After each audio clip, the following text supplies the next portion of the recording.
Сіздерден жолдасымның атынан, яғни кешірім сұрағым келеді. Екі баласының бар екенін ескере отырып, сіздерден әділ шешім қабылдауларыңызды сұраймын. Ардақты ағайын, дәл қазір мен Алматы облысы Талғар қаласына келіп тұрмын. Мұнда келуімнің басты себебі Шерзат Болат қылмыстық ісінде сотталушы Дидар Қалиахмет естеріңізде болар.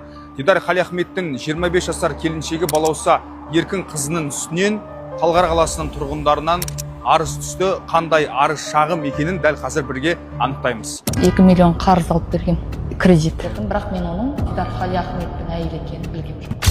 Кім арыз жазады, мен ешқайсына айтамын. Ата енесіне бардыңыздар ма сіздер? Барғам жоқ. Үйге келіп жатпайды. Андағы жерде қазір балауса ол үйде қазір тұрмайды. Алмайды көтермей телефон. Бір зымдап көріңізші біздің көзіміз. Алар. 7 миллион 700 деп жазылған болады нотариальный договормен. Сіз балаусаның сотталушы Дидар Қалиахметтің әйелі екенін білдіңіз бе? Оны сол кезде білдім.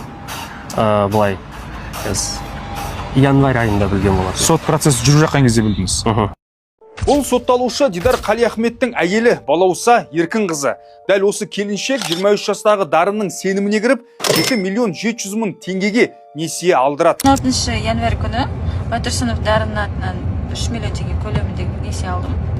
Барлығын өзім жауап берем. Екі банк арқылы рәсімделді. Біреуі халық, біреуі БЦК.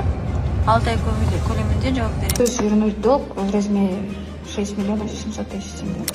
Өз кезегінде балауса қарымта ретінде дарынға ақшаны процентпен қайтарамын деп уәде береді. Ескеретін жайт, жеке тұлғалар арасында пайыз деген ұғымның жүруі заңсыз.